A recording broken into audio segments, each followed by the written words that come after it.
O ser humano é a primeira espécie que procura um significado da sua existência e busca seu autoconhecimento a vida inteira, o que sem dúvida inclui o entendimento de sua personalidade e das pessoas com quem convive. Em cada episódio desse podcast, vamos falar sobre esse tema com personalidades de destaque em seus campos profissionais e na vida. O podcast As Personalidades e a Personalidade é oferecido mensalmente pela Ateliê RH, distribuidor pioneiro da Hogan Assessments, no Brasil há mais de 20 anos, líder global em avaliações de personalidade, e é apresentado por seu diretor, Roberto Afonso Santos. Hello everybody and welcome to the Science of Personality podcast. Well, vocês podem, quem assiste esse podcast, The Science of Personality, vocês vão lembrar que a abertura de todos os episódios do podcast é com esta frase, e quem fala esta frase no início é o nosso convidado especial de hoje, Ryan Sherman, diretamente de Tulsa, Oklahoma. Ele veio contribuir aqui para o nosso podcast, é o episódio número 11. É um prazer estar falando com vocês e um prazer muito grande estar falando com o meu amigo Ryan Sherman. Ryan, I'll introduce you briefly and then you can complement, okay? So, eu vou mudar agora para o inglês, mas o Ryan vai ter a tradução simultânea para a gente tentar fazer uma conversa o mais informal possível, ok? Bom, deixa eu apresentar o Ryan para vocês. Ryan é o Chief Science Officer da Hogan Assessments. A gente traduz aqui como VP de Ciência e Inovação. Ele é responsável há 8 anos por gerenciar a infraestrutura e a grande base de dados e pesquisas sobre análise de talentos, business intelligence, inovação de produtos da Hogan Assessments. Ele é responsável por garantir a qualidade psicométrica dos assessments da Hogan. Talvez ele possa falar sobre o Kaizen Psychometrics, que é a busca da excelência em termos de avaliações de personalidade. Ele tem o seu mestrado e doutorado em Psicologia Social e Psicologia da Personalidade pela Universidade da Califórnia, em Riverside. Lecionou nas universidades de Texas Tech e Florida Atlantic. Durante essa sua carreira como pesquisador e professor, Ryan ganhou vários prêmios, como o de Estrela em Ascensão pela Association for Psychological Science. E há 8 anos ele juntou-se à Hogan Assessments. Ele é autor de mais de 50 artigos científicos repercutidos internacionalmente. Ele é o co-apresentador do podcast The Science of Personality, que eu recomendo para vocês procurarem no YouTube ou no Spotify ou na sua plataforma preferida de podcast. Ele escreve ou dá palestras regularmente em todo o mundo sobre questões relacionadas à personalidade, liderança, o uso de avaliações de personalidade no ambiente de trabalho e inteligência artificial, entre outros temas. Então, eu gostaria de começar esse bate-papo, como eu costumo fazer, pedindo para o Ryan complementar, né, sobre a sua apresentação. Ryan, o que você gostaria de dizer, o que mais você gostaria de dizer sobre você? Obrigado, Roberto, por me convidar para vir aqui a São Paulo. Ótimo vê-lo, como sempre. Ótimo fazer parte do Ateliê RH, os eventos que você tem essa semana. Estou super entusiasmado para a nossa conversa de hoje. Muito obrigado por ter aceito esse convite. Esta semana teremos 3 eventos aproveitando a presença do Ryan aqui no Brasil. Eu estou muito feliz por você e Simão Castilho, meu amigo, que também toca a parte de distribuição das Américas, está aqui conosco. Também muito obrigado, Simão, por possibilitar tudo isso também. Normalmente, fazemos uma pergunta a todos os convidados. E, obviamente, você, sendo expert, gostaríamos de saber a sua opinião. O que é, afinal de contas, personalidade? Olha, definir personalidade, de fato, é bastante capcioso. Esse é o problema de psicólogos de personalidade. Se você vai à página da Wikipédia para personalidade, você vai ver que não há uma definição clara do que seja personalidade. Eu tenho o enfoque de que um dos meus colegas me indicou, é que personalidade depende daquilo exatamente que estamos falando com a pessoa.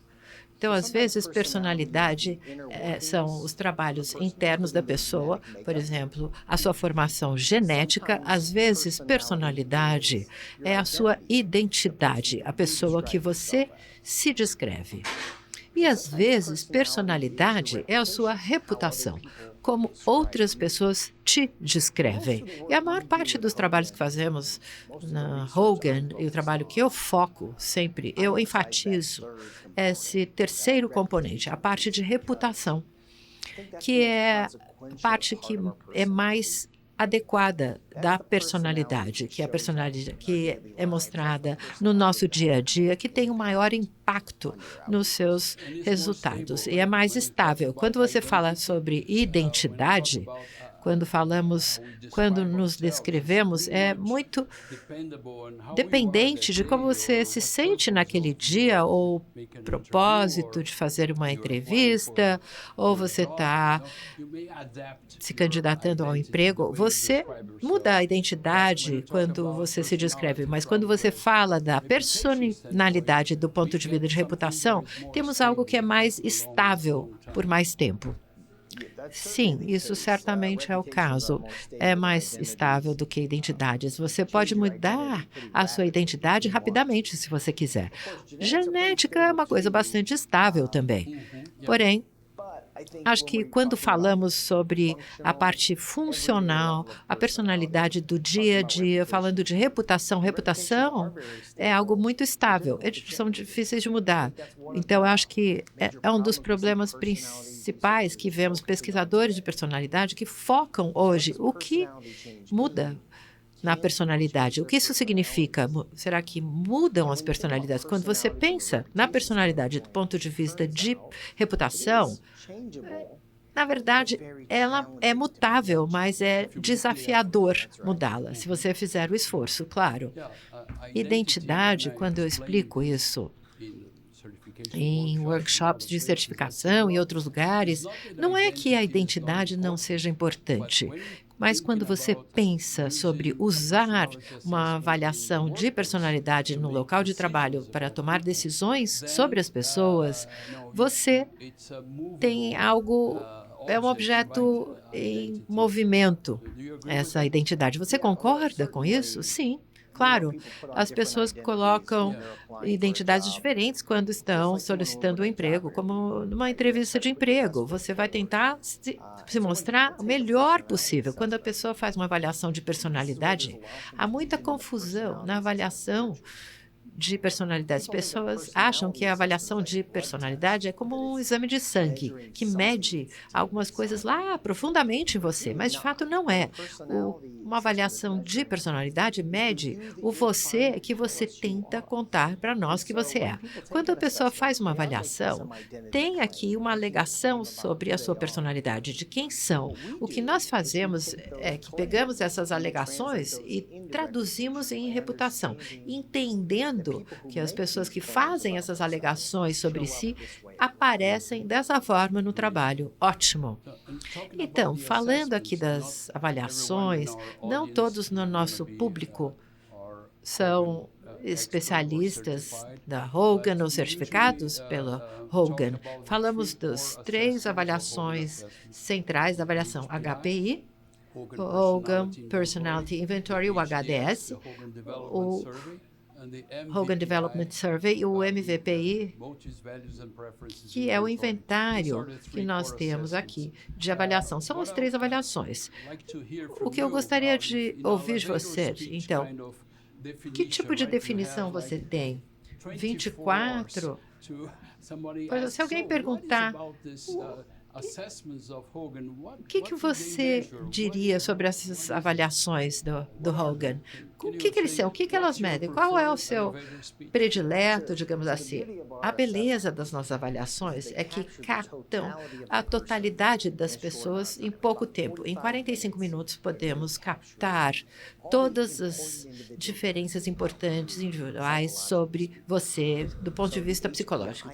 Então, o HPI capta essa parte brilhante, o inventário Hogan de personalidade, que você é as pessoas, aquele você que todas as pessoas que te conhecem vão reconhecer, mesmo estranhos que te conheceram de uma vez, captam essa parte brilhante de você. O HDS capta a parte escura, que é o você mais interno, que só sai, só mostra em alguns momentos. Ele surge quando a gente não está no melhor momento, quando a gente não mostra ou não se exige mais, ou a gente está estressado.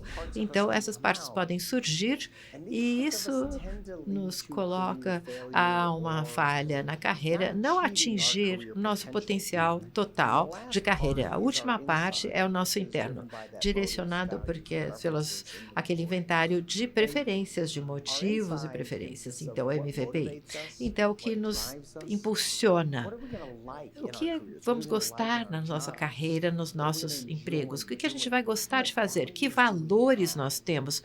Como esses valores criam uma filosofia para viver nossas vidas? São esses 3 aspectos centrais. Eles são próximos, não é? Me lembro quando você definiu o HPI, o HDS, uma das apresentações do Robert Hogan, ele disse: HPI é você no palco, HDS é você ali na coxia, quando você está atrás dos palcos, quando não há microfone, iluminação, spot, então é você. Uma vez, ele também disse que o Hogan Development Survey em inglês, então, a pesquisa de desenvolvimento Hogan não tem nada a ver com o lado escuro ou sombrio, ou sombra do Hogan. Não sei se você se lembra dessa piada. Você também é especialista, e Hogan também é especialista aqui na liderança. Em liderança, sobre o livro, tem o livro que Robert Hogan escreveu, a personalidade e o destino das organizações. Quando a gente fala sobre isso, que temos a conexão entre personalidade e, obviamente, liderança e o impacto sobre as organizações, o futuro das organizações, que sabemos pode arruinar países, não apenas empresas, como sabemos. E aqui, citando Bob Hogan, ele diz: quem você é provavelmente vai determinar como você lidera. Fale-me um pouquinho mais sobre esse aspecto de liderança. Liderança é a questão fundamental para todas as organizações. Quem vai mandar? Quem vai ser responsável pela organização? Sabemos que o líder tem um grande impacto sobre qualquer organização. O CEO sozinho é responsável por 17% a 30% da variabilidade no desempenho financeiro das empresas. Então, quem manda realmente é importante. A pessoa encarregada determina. É difícil ter as pessoas certas no lugar certo. Pesquisas após pesquisas mostram falta de engajamento nas organizações. Vemos que em cerca de 30% a 40% dos funcionários falam aspectos terríveis do seu dia a dia com o seu chefe direto. Pesquisas mostram que cerca de 1/3 dos empregados, na verdade, abrem mão de um aumento se alguém mandar embora seu chefe, Algumas pesquisas mostram que 1 de cada 6 empregados fantasiou sobre matar o chefe. Nossa, super extremo isso. Então, quando falamos de liderança, não estamos fazendo o melhor trabalho para colocar os líderes certos no lugar. Então, se eu puder falar mais um pouquinho, claro. Há uma questão crônica. Quando a gente fala de diferenças, aqui a gente fala de emergência e eficácia de liderança. A maioria dos estudos em liderança tem a ver quem é responsável. Quem é responsável por essas grandes organizações e poderosas organizações. Quando a gente chega à parte ao topo aqui das organizações dominadas, normalmente por homens, como vemos hoje, você tem que ser bom em networking, ou bom no que a gente diria em inglês, jogar política, ser politiqueiro, então fazer as suas conexões e você poder escalar ali a sua carreira. Não significa que isso seja liderança. Na Hogan, definimos liderança como a capacidade de criar e manter uma equipe de alta performance. Só porque você é bom a chegar no topo da organização não significa que você pode criar e manter uma equipe de alta performance. E vemos pouca sobreposição entre essas duas coisas. Então, quando falamos de liderança na Hogan, nós falamos de criar grupos vencedores de alta performance no longo prazo. E a maioria das organizações não avaliam líderes dessa forma, escolhem líderes que são bons em politicagem e não aqueles que sejam bons líderes de fato. Obviamente, você sabe isso, há muito tempo temos estudos de meta-analítica de várias fontes que têm as correlações do HPI e liderança eficaz. E vemos a sociabilidade que tem a ver com política, com se mostrar e rastrear a atenção. Não há correlação com a eficácia. Enquanto que sensibilidade interpessoal é algo diferente. Como você lidera as pessoas, como você gere pessoas, faz uma grande diferença, com certeza. Bom, como eu mencionei no começo, Ryan é o anfitrião ou apresentador, junto com o co-apresentador, com o Blake Lepp, que é o gerente de RP, que falam aqui do Science of Personality. Eu sou um grande fã. Eles já estão no número 135 nesse episódio.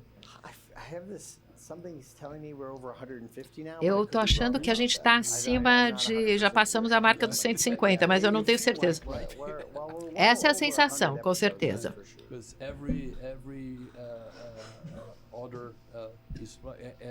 A cada 15 dias, eles têm um podcast.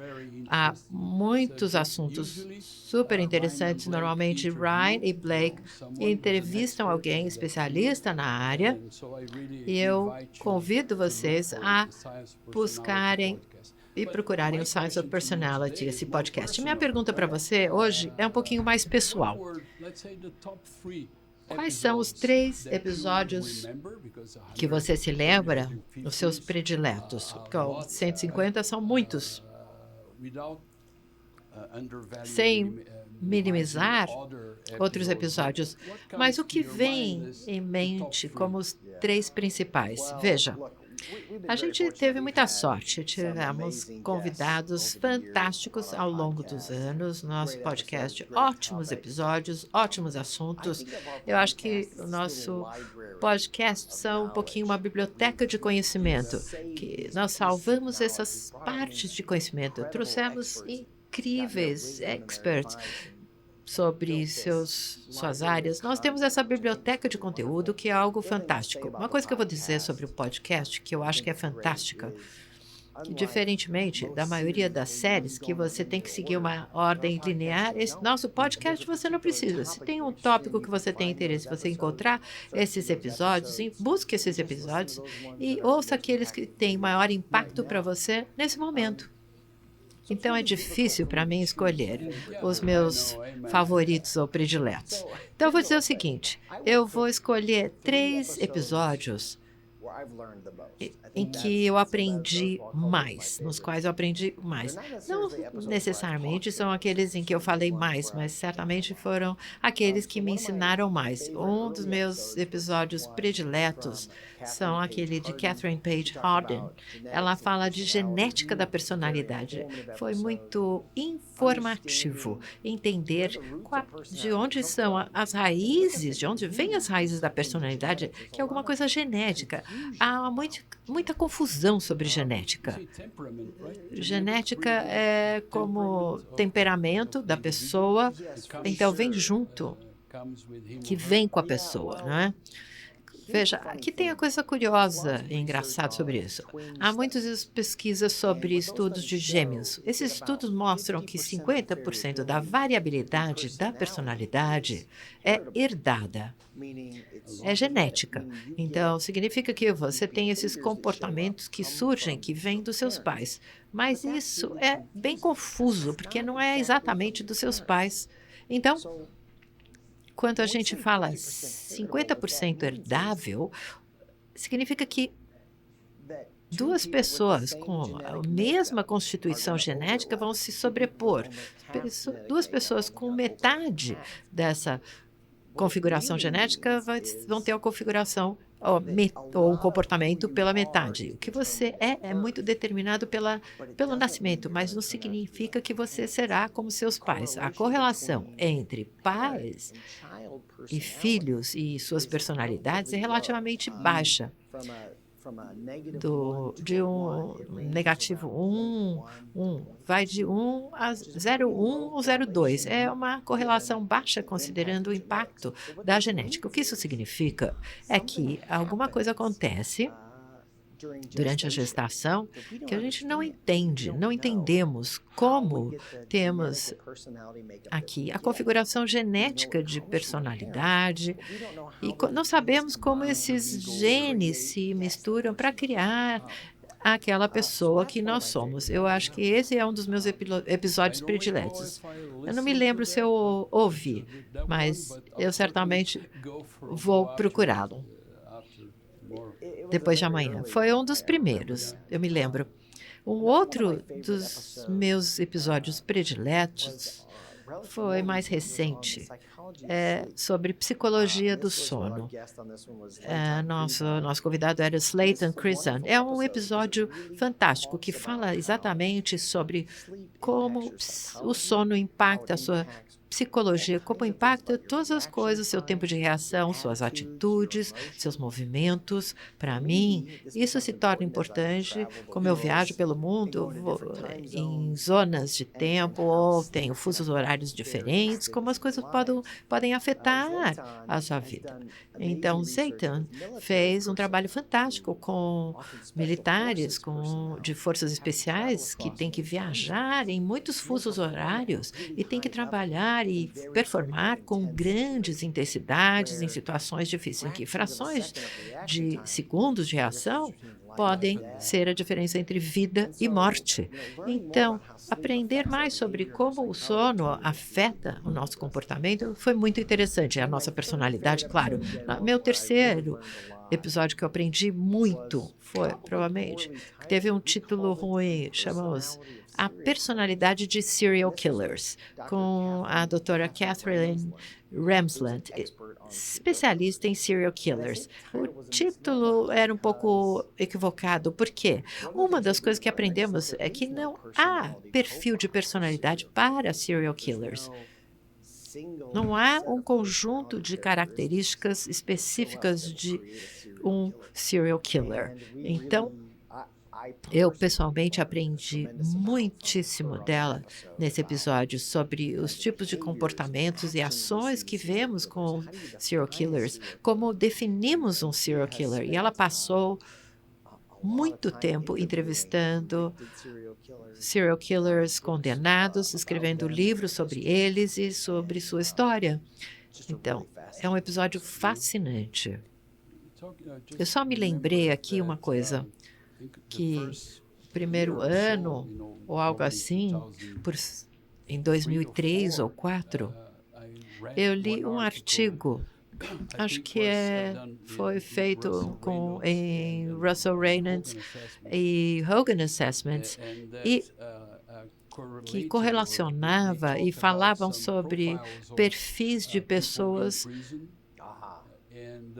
na prisão, em cadeias, e alguns perfis rejeitados por essa empresa da Reynolds como sociopatas ou psicopatas. Você se lembra alguma coisa sobre isso? Então, é bem interessante.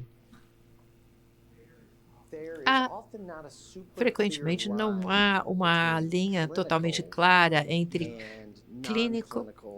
os comportamentos clínicos e não clínicos, que vemos frequentemente no espaço corporativo. De fato, esse artigo era sobre isso, que as pessoas com comportamentos sociopatas ou características psicopatas entram nesses papéis corporativos. Um motivo para isso é o carisma, que as pessoas que têm esse carisma tão charmoso são boas a convencer as pessoas a fazer coisas. Isso pode ser realmente importante se você for um sociopata e quiser convencer uma pessoa ou vítimas potenciais a entrarem no seu carro, tomar um drink com você, aí você vai convidar. Então, mas também é muito importante se você tenta conseguir investidores, é muito importante se você tenta conseguir um assento num conselho de administração. Então, esse tipo de carisma, de personalidade convincente é interessante, é porque você vê essas características em sociopatas, também é algo que vemos ali na C-suite, no conjunto de CEOs. Então, não significa que todos ou que sejam sociopatas. Uma das primeiras lições que eu tive sobre Hogan foi sobre a consciência, a prudência, que não todos com baixa consciência é um criminoso ou vai cometer algum crime assim. Mas, normalmente, pessoas que cometeram crime provavelmente têm baixa prudência. Temos dados ótimos de alguns anos atrás, com um colega nosso que se infiltrou em gangues e fez avaliações. E esses membros dessas gangues fizeram avaliações. Descobrimos que eles tiveram uma pontuação bem baixa em prudência. Temos algumas amostras antigas de prisões que também tinham uma pontuação baixa em prudência. Mas gostaria de falar um pouquinho mais sobre prudência, porque há alguns anos um psicólogo famoso de personalidade viajava pelo mundo dizendo que a psicologia de personalidade é aumentar, elevar a consciência de todos. Para mim, há um problema com isso. É um problema dizer que baixa prudência é sempre ruim também. Quando esse psicólogo estava fazendo isso, eu recebi um paper, um trabalho para revisar, muito bom. E na França, eles repetiram o que a gente chama do Milgram Experiment. É um experimento muito interessante em psicologia, em que esse pesquisador trouxe algumas pessoas a uma sala. Aqui você tinha uma atividade ou você tinha um papel diferente, você sempre seria o professor e a outra pessoa sempre seria o aluno. E toda vez que o aluno cometia um erro, você tinha que apertar um botão e dar um choque. E esses choques foram aumentando ao longo do tempo. O aluno cometia erros que eles estavam trabalhando para mim. Foi um experimento muito interessante, tivemos condições diferentes. Tivemos o gerente do laboratório que estava mais próximo ao professor e teria um impacto para ver até onde o professor iria. Sabemos que a personalidade impactou até onde as pessoas iriam. Então, na França, de fato, repetiram esse experimento como, assim, um show. As pessoas não sabiam, era assim, tipo um show com jogo. As pessoas não sabiam sobre esse experimento de Milgram. E parte do show era até onde as pessoas iriam. algum pesquisador muito inteligente decidiu fazer uma avaliação de personalidade dessas pessoas antes delas entrarem nesse show de jogo. O que descobriu é que a consciência ou prudência alta previa ir mais além, tendo mais choques e, potencialmente, nesse caso, não eram choques de verdade, eram todos falsos que as pessoas recebiam só para esclarecer. Ninguém levou nenhum choque, só faziam de conta que estavam levando um choque. As pessoas com a prudência mais alta davam choques mortais. Então, ponto aqui que prudência alta ou baixa não é sempre melhor, depende de fato no contexto. Sim, eu acho que você explicou isso como uma das coisas, eu acho que foi antes da anterior, eu acho que você respondeu a uma pergunta, eu acho que você mencionou isso, mas é algo muito interessante. É o nosso episódio Mailbag, ou caixa postal. Eu tenho uma tendência de me repetir. Não, tudo bem, não tem problema.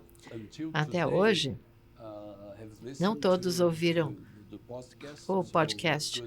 Então, é interessante que as pessoas vão buscá-lo.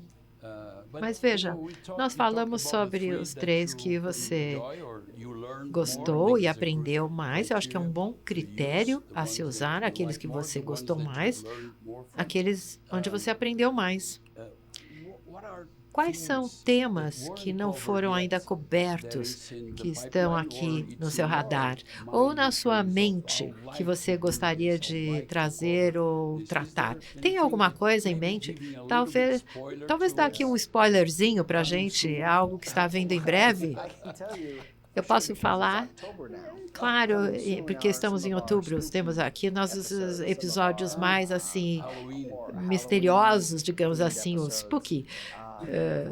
Temos Halloween, em dezembro fazemos um dos episódios anuais prediletos, aqui são os Derailers, e que identificamos eventos e pessoas dos anos anteriores que refletem da melhor forma esses 11 derailers do HDS. As pessoas pensando como esses derailers aparecem no seu dia a dia. Então, esses episódios virão, do ponto de vista de assunto, as pessoas que continuamos a explorar. Fizemos um episódio sobre isso. Seria o mundo de esportes, como a personalidade surge ou vem à tona em competições atléticas. Uma coisa que descobrimos é que perfis de personalidade que se dão muito bem no mundo corporativo não são necessariamente tão bons para o mundo atlético. Coisas como uma pessoa que é muito responsável pode ser um problema para um gerente, mas é bom para atletas que são treinados. Então, são coisas que estamos aprendendo ao realizar essa pesquisa e vamos compartilhar no podcast. Gostaria de ser um pouquinho mais pessoal aqui, se você permitir. Fale um pouquinho sobre a sua personalidade. Como a sua personalidade influenciou a escolha de estudo, de carreira? Eu sei que você tem uma carreira dupla. Você é um Chief Science Officer, mas também, um treinador de beisebol do seu filho. É uma segunda carreira para você? Não, brincadeira. Fale como você vê a sua personalidade, como ela te levou ao melhor que você conseguiu aproveitar. Acho que as coisas que se destacam quando eu penso na minha carreira e meu perfil de personalidade, eu sou muito alto na abordagem de aprendizagem e ciência. Quando você vê alguém que tem essa pontuação alta na aprendizagem, são pessoas que querem passar muito tempo na escola, e eu fiz isso. Eu fui até o final do ensino médio, depois 4 anos de faculdade, depois 5 anos de pós-graduação. Então, e aí eu me tornei um professor que, novamente, continuando a aprender, que é um tema recorrente. E com o lado alto em ciência, vemos aqui um campo científico. São coisas que claramente foram impulsionadores da minha carreira aqui. Temos essa abordagem alta aqui em ambição também. Tive uma pontuação alta em ambição, pressionamos a parte de esportes. Eu sou uma pessoa muito competitiva. Eu acho que é difícil mostrar essa competitividade no ambiente empresarial, a menos que você trabalhe com vendas. Porém, ser técnico de beisebol é um caminho, digamos, para trabalhar nessa área, nessa parte competitiva. Também tive aqui uma pontuação bem alta na parte de diligência. Então, que eu sou perfeccionista na escola, queria sempre acertar as respostas, queria sempre estar certo sobre as coisas, solucionar problemas, para entrar. Também gostava de entrar nos detalhes e ter esses detalhes sempre certos, sempre foi importante para mim. Como gestor, cria uma luta, mesmo quando você gere um time de beisebol. Às vezes, quando estou com um time de beisebol, a gente tem menos detalhes. Então, aqui, desde o movimento aqui, quando o pitcher vai jogar a bola, então eu tenho controle total do time de beisebol. Tudo bem com uma equipe ou um time de jovens ou crianças de 12, 13 anos ou pré-adolescentes. Então, a questão é como dar um passinho atrás, né, no mundo corporativo. Como empoderar a minha equipe para fazer coisas por conta própria. Foi uma grande lição para mim. E eu aprendi isso quando eu fui professor pela primeira vez, porque eu estava gerenciando um laboratório e eu tinha alunos que dependiam de mim para conseguir fazer as coisas. E eu percebi que eu estava impedindo a evolução deles. Então, eu tive que lidar com isso. Será que esse trabalho seria melhor se eu editasse cada palavra? Talvez. Mas será que vai ser bom o suficiente sem mim? Era uma pergunta-chave. Então, para mim, essa foi uma lição muito importante. Quando eu te apresentei em português, eu mencionei que você é responsável pela psicometria de Kaizen. Eu acho que diligência tem muito a ver com isso, porque eu normalmente, quando eu apresento o Hogan, eu enfatizo que a base científica de Hogan não há concorrente ou competidor quando você pensa no rigor de estatística e trabalho de psicometria e de pesquisa. Eu acho que tem muito a ver com Kaizen. Você pode explicar um pouquinho o que é psicometria Kaizen? Eu não sei se todos conhecem o tema de Kaizen. Deixa eu ampliar isso. Às vezes as pessoas nos perguntam, mesmo as pessoas dentro da Hogan, sobre a nossa estratégia comercial e de negócio. Uma coisa que eu percebi falando com as empresas sobre estratégia é quanto mais próximo você está da empresa, mais difícil é ver a sua estratégia. Existe uma estratégia, mas não reconhecemos porque você está perto demais. E ciência é uma parte crítica da estratégia Hogan. Como nós temos que estar comprometidos com a ciência, usar o que há de melhor na ciência para melhorar nossas avaliações. E não todas as empresas, tudo bem terem estratégias diferentes, mas nossa estratégia envolve ciência. Você mencionou Kaizen. Essa é uma parte crítica da nossa estratégia científica. Kaizen, de fato, são duas palavras em japonês que significam boa mudança, seria uma tradução para isso. Quando falamos sobre a melhoria contínua, nós estamos mudando nossas avaliações, melhorando as avaliações de uma forma boa.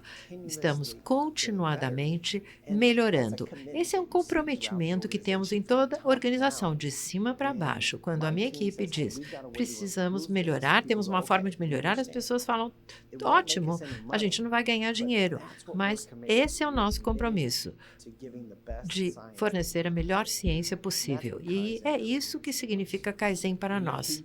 E eu acho que o fundador e o criador das avaliações ainda lidera a empresa e acho que isso se torna mais ainda uma prioridade, porque as pessoas veem o Bob Hogan no escritório de vez em quando, e isso cria esse vínculo pessoal com ele como fundador e de ir atrás dessa estratégia. Claro, esse termo de Kaizen vem dele, ele escolheu de coisas como o trabalho na Toyota. Então, isso que eles estão fazendo, isso faz parte da filosofia deles, queremos que faça parte da nossa filosofia psicométrica. Ele pegou o termo Kaizen da Toyota e disse, psicometria Kaizen, vamos fazer uma boa mudança, melhoria contínua de forma psicométrica. Faz muito sentido. Agradecemos a vocês por isso. Vocês nos dão uma base sólida para sabermos exatamente quem representamos no Brasil. Veja, falamos sobre a sua carreira e sua trajetória. Até 8 anos atrás, você era professor, e aí você foi para o mundo corporativo, a Hogan Assessments. Como foi essa transição? Como você consegue viajar por todo mundo, como você faz, dar palestras e ainda gerenciar 22 pessoas na sua equipe? Como foi essa transição? Passar de ser um professor para ser um executivo na Hogan Assessments. Eu vou dizer o seguinte, eu ainda estou me recuperando da parte acadêmica da minha vida. Veja, ser um professor é bem diferente do ponto de vista de agenda, mas há muitas semelhanças entre ter meu próprio laboratório e também administrar uma pesquisa na Hogan. Tem muita sobreposição. É identificar questões críticas, criar estudos e experimentos para responder às dúvidas e perguntas e compartilhar os nossos resultados. Uma das belezas de trabalhar num local como Hogan é que nossos resultados têm desfechos práticos reais e melhoramos cada vez mais o valor das nossas avaliações e de nossa pesquisa para que todos possam entender. Na academia, você pode falar uma linguagem que só as pessoas da academia entendem. Vocês podem escrever em meios e jornais e revistas especializadas que só as pessoas especializadas entendem.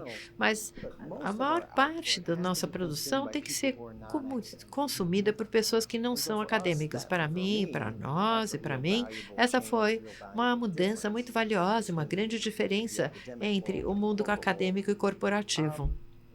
Mas há outras semelhanças também. Como acadêmico, eu passava muito tempo dando aula a alunos. Atualmente eu falo com profissionais. Eu tento ensinar a ciência, fazer essa ponte. Sim, exatamente. Então, há muitas semelhanças. As diferenças com públicos do setor empresarial normalmente estão acordados, em vez de dormindo, como a gente tinha com alunos ali na universidade. Ninguém gosta de estar em reuniões de comitês, e há uma série de reuniões de comitês na academia. Eu não sinto saudades desse momento. Eu acho que você falou aqui, você tocou o ponto de maior desafio, é gerenciar uma equipe de pesquisadores científicos realmente brilhantes e participar de eventos como esse, com você e distribuidores de todo mundo em seus eventos. Isso é um desafio, fazer ambas as coisas ao mesmo tempo. Então, saber o que está acontecendo do ponto de vista de pesquisa, mas também falar mais amplamente sobre isso. Uma das coisas que eu acho que é muito valiosa nesse mundo é que eu posso pegar as pesquisas que a minha equipe incrível está fazendo e trazer essa pesquisa à vida para tantas pessoas que vemos em todo o mundo.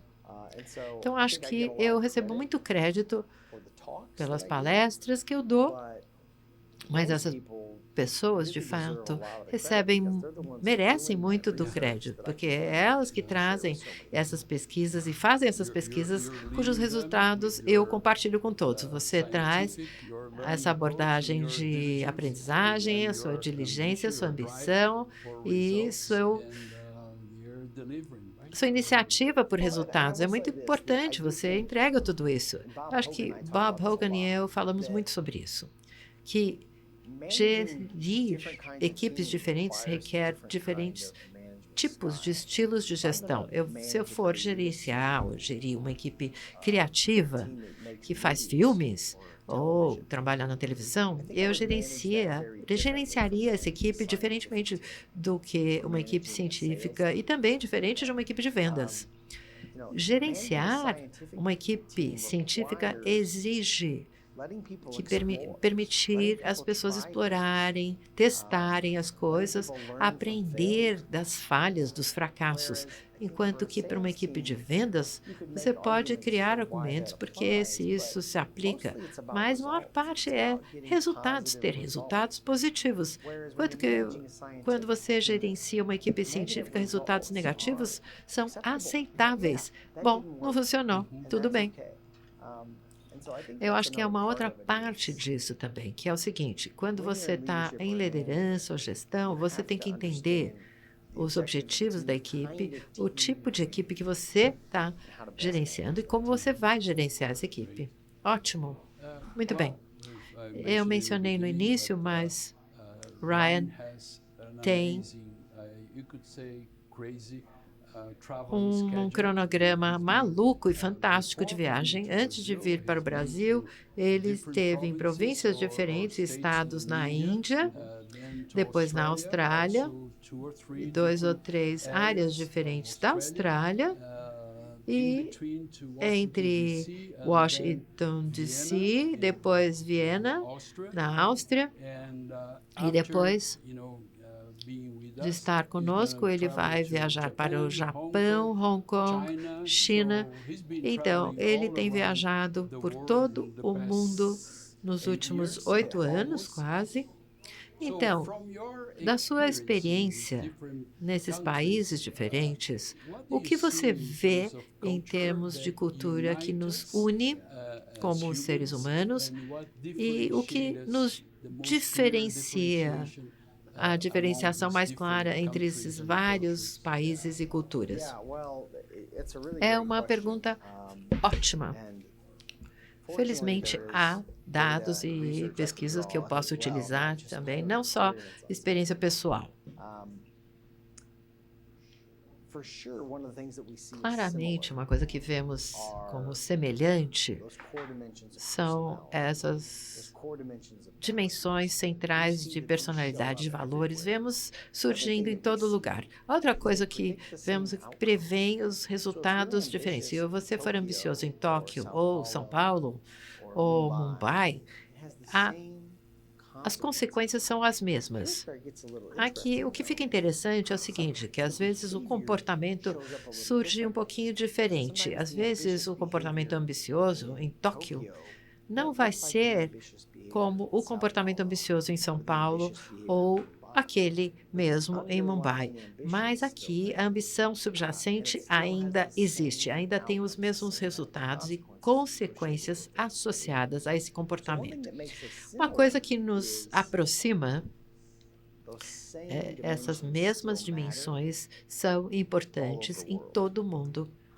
Mas como elas surgem e vêm à tona e como interagem na nossa cultura é diferente. E não há dúvida de que há culturas diferentes em todo o mundo, expectativas diferentes sobre como as pessoas devem se comportar. Veja, eu vou fazer uma observação aqui. Quando eu vou à Índia, adoro ir à Índia, eu dou palestras e no final dessas palestras as pessoas sempre querem vir e tirar foto. E LinkedIn é uma parte muito importante da cultura na Índia. Querem postar as fotos no LinkedIn. Todos os dias eu recebo alguém da Índia, tem muita gente na Índia, não é? Então, tenho alguém na Índia que quer se conectar comigo no LinkedIn.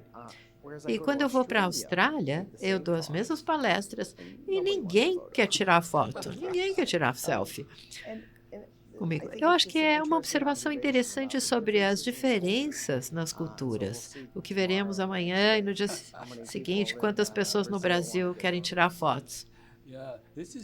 Essa é a sua segunda experiência de viagem no Brasil. Eu te conheci antes de entrar na Hogan em 2016. Você estava participando do mesmo congresso e seminário internacional de personalidade com o Bob Hogan.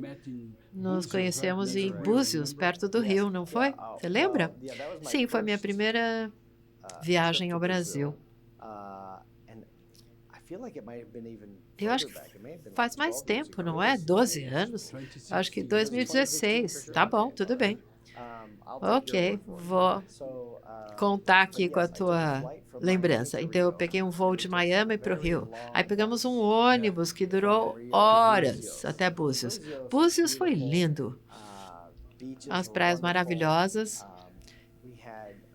A comida era fantástica, tinha um mercado. Aí fomos lá, compramos carnes e a gente fez um churrasco. Foi uma delícia, nos divertimos muito lá. Uma coisa que eu estava contando para meu colega Simone, que uma coisa que dizia, olha, esse foi um voo de Miami para o Rio. Olha, já tive em muitos aviões. Foi de longe o avião mais lindo que eu tive, as pessoas. Nossa, eu nem acreditei que me deixaram entrar no avião. Tinha modelo, após modelo, homens, mulheres. Nossa, lindos, incríveis. Essa foi a minha memória, primeira vez no Brasil. Uma memória bem seletiva, né? Então, voltando um pouquinho à sua resposta sobre o que nos une e nos diferencia. Você mencionou 3 dimensões. Você estava falando sobre a teoria socioanalítica, os 3 motivos ou os 3 testes de avaliação. HPI, HDS e o MVPI. Eu vou falar amanhã sobre evolução de liderança, mas, de forma mais ampla, nós sabemos que todos nós temos ancestrais comuns como humanos. Bob Hogan fala sobre essa teoria socioanalítica, sobre motivos fundamentais que todas as pessoas têm. Um deles é se dar bem com os outros, porque todos os humanos tiveram que viver em grupos. Se não vivemos em grupos, morremos. Ou ficamos malucos. Solitário numa prisão é pior. Parte dos motivos de por que a solitária é tão dolorosa é por causa da nossa história e nossa evolução. Nossos ancestrais que gostavam de viver sozinhos morreram. Não temos aqui patas que afiam, não temos uma mordida poderosa e não temos músculos que os animais no reino animal têm. Então, nós temos aqui uma coisa que a gente, na verdade, rouba, né? Fila. O lanche de outra pessoa. Como a gente se tornou tão poderoso aqui, a espécie máxima no planeta, e mais invasiva e mais poderosa? A resposta é viver em grupo. Somos bons em coordenar atividades em grupo. Isso parte por causa da forma de nos comunicarmos, a linguagem, e também e por isso, nós temos esse motivo de nos darmos bem. Os nossos ancestrais, que não tinham esse motivo de se dar bem, desapareceram. Então, nós temos esse desejo embutido de nos dar bem. E ser ostracizado, ser excluído do grupo, é fisicamente doloroso.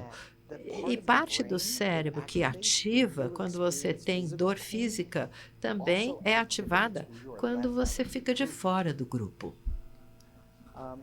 Então, esse é o primeiro motivo. O segundo é que quando você está no grupo, tem um status, tem uma hierarquia. Então, além disso, as pessoas são motivadas a ganhar status.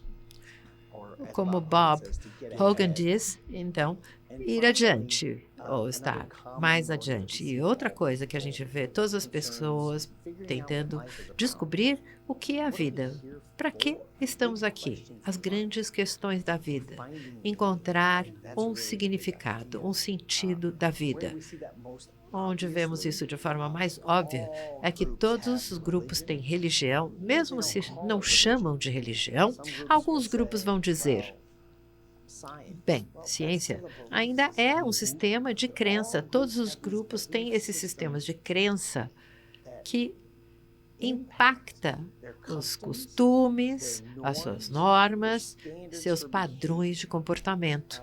E todos os grupos têm isso porque eles representam como a vida deve ser vivida ou sobre o que é vida. É aquele sentido da vida, aquela pergunta. Então, são esses 3 motivos que vemos surgindo em todos os seres humanos e em todo o mundo. Se dar bem, ir adiante e encontrar um sentido. O que nos une em culturas diferentes é a forma com que nos comportamos para satisfazer esses motivos. 100% é o que pode variar entre países e culturas. Com certeza.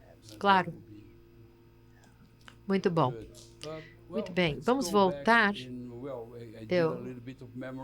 A gente fez aqui uma estrada da memória, falando a primeira vez que nós nos conhecemos, há 9 anos. Antes de você entrar na Hogan Assessments, eu gostaria de falar um pouquinho aqui na estrada da memória. Eu me lembro que convidei o Bob Hogan em 2013 para o 10º aniversário da Hogan no Brasil e eu entrevistei e gravei a entrevista. Eu entrevistei e uma das perguntas, acho que provavelmente a última pergunta foi: Bob, como você vê as avaliações de personalidade no futuro?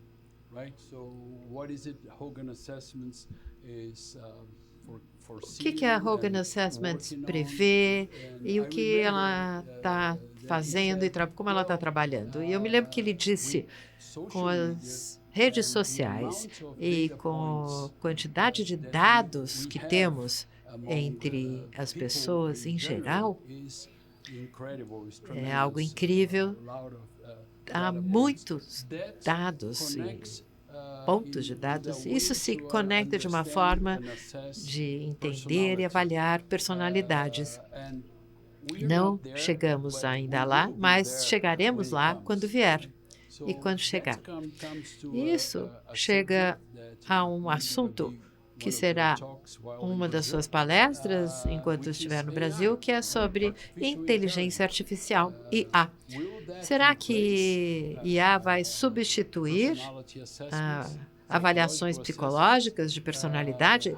Como você vê em termos dessa coisa que o Bob falou há 12 anos? Como você responderia hoje? Veja, obrigado por essa pergunta, Roberto. Algumas coisas. Em primeiro lugar,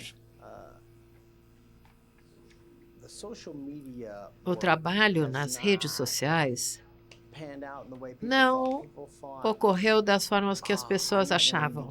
As pessoas achavam, olha, não vou te fazer uma avaliação, só quero o teu perfil do LinkedIn e eu vou saber tudo sobre você. Na verdade, isso não funciona tão bem. Da mesma forma, vemos ações semelhantes com a inteligência artificial. Será que ela consegue me avaliar automaticamente no momento? Há pesquisas sendo realizadas em que as pessoas fazem uma entrevista, como estamos fazendo agora, respondem a 6, 8 perguntas e treinam a inteligência artificial.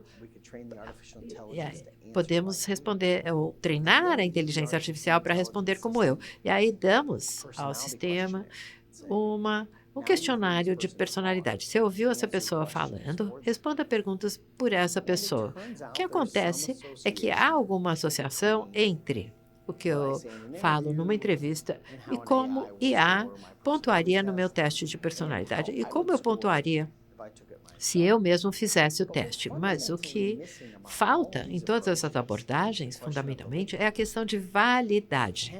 Será que podemos prever o resultado de algo que é importante para uma pessoa? Falamos de validade em Hogan, falamos de prever resultados, segurança no local de trabalho, produtividade no local de trabalho. Então, a pesquisa até agora mostra que essas varreduras de redes sociais, inteligência artificial, essas práticas automatizadas não têm a validade que uma avaliação padrão psicométrica tem. E quando abordam a validade, é algo que leva muito tempo. O que acontece é que se eu desse a todos 200 perguntas que você pode ter, por exemplo, no HPI, como uma entrevista, eu posso obter tanta informação quanto eu consigo no HPI, mas leva muito mais tempo para fazer isso na entrevista. E me lembra do fundamento da avaliação de personalidade. A primeira avaliação de personalidade que vemos hoje foi criada por um cara chamado Woodworth. E foi durante a Primeira Guerra Mundial. Tentou prever que soldados teriam choques menores. E, para fazer isso, ele construiu uma lista de perguntas, que são as mesmas perguntas que esses caras eram perguntados numa entrevista clínica. E levava muito tempo. Então, o médico, para responder todas essas perguntas, era algo exaustivo. Ele disse, então, aposto que eu possa fazer isso com um questionário simples. Ironicamente, nós fechamos o círculo agora em que as pessoas querem fazer uma entrevista para conseguir o que você consegue com o questionário. Então, eu sempre busco uma forma melhor, mais rápida e mais eficiente de avaliar a personalidade. Mas a gente volta sempre. Talvez um dia esteja errado sobre isso, mas hoje não há um método mais eficiente do que a avaliação de personalidade padrão, para termos informação válida, profunda sobre uma personalidade. Bom saber. Antes de te deixar, temos parte do nosso público são pessoas que são profissionais certificados Hogan ou clientes Hogan. Mas falando de pessoas que já estão no mundo Hogan, que fizeram a certificação, quais seriam suas recomendações para aprofundar seus conhecimentos e ouvir o podcast? Claro, acho que o podcast é ótimo para obter mais informações. Fazemos cursos avançados de certificação para as pessoas aprofundarem seu conhecimento. Eu acho que prática. Prática é chave. Você falou de IA há um momento atrás, uma coisa que estamos fazendo aqui. E um potencial real para IA é uma ferramenta de IA que possa te dar um feedback sobre o seu feedback. Então, imagina, você vai fazer uma sessão de feedback, de avaliação para alguém. Aí você escreveu o que você vai falar, o que você vai falar, o que você vai destacar. Imagine se você tiver uma ferramenta de IA que fala, olha, veja, você pensou nisso, considere isso, você pode fazer isso várias vezes, você pode praticar isso várias vezes, você pode até dar um feedback virtual que pode ser gravado e a ferramenta de IA pode te dar pontos sobre como você foi. Olha, você fez um trabalho bom fazendo isso, talvez seja bom aprofundar aqui, você poderia ter dito isso de forma diferente. Eu acho que esse tipo de treinamento pode realmente melhorar a forma como as pessoas dão feedback. É algo que estamos buscando como uma ferramenta potencial de desenvolvimento. Então, a sua palestra amanhã, você vai falar sobre IA e vai tratar disso. Você mencionou o uso de IA como um treinador assistente, um técnico assistente, digamos. Então, pode ser um assistente a um consultor dando uma sessão de feedback. É mais ou menos como um coach, como você mencionou que pode ajudar as pessoas que são certificados Hogan, que estão fazendo o primeiro, o segundo, feedback, normalmente damos uma consultoria de 1 hora para o primeiro e segundo dia de Hogan que fazem, e podemos substituir e falar que, olha, o terceiro e quarto, eles podem usar IA para fazer isso. Claro, isso é parte da ideia. Nós sabemos, a gente mencionou as 3 avaliações antes. Então, quando você junta os 3, temos 28 escalas, mais de 100 subescalas. Há mais combinações possíveis de pontuações Hogan do que há pessoas no mundo. Nós sabemos que é complexo, é um sistema complexo. Porém, a melhor forma de entender o sistema complexo é praticar, praticar, praticar. É essa a ideia, criar uma forma em que as pessoas que acabaram de se certificar, quando vem esse sistema complexo, para elas terem uma prática rápida, para se sentirem confortável para dar esse feedback de forma tranquila. Ótimo ponto. Falando de certificação, e nós temos a certificação avançada. E falando sobre isso, aqueles que estão ouvindo o podcast, que trabalham com gestão de talentos, mas que não fizeram o workshop de certificação, qual seria seu conselho de por que eles deveriam participar do nosso próximo workshop? Veja, há muitos conselhos sobre coaching. Você pode fazer qualquer tipo de coaching que você quiser. O que vemos é que coaching é baseado em avaliação é muito melhor do que coaching geral. Coaching baseado em avaliação permite que você faça soluções sob medida para a pessoa. Se você trabalha na área de coaching, se você trabalha no seu espaço de seleção, você precisa contratar alguém para a sua empresa.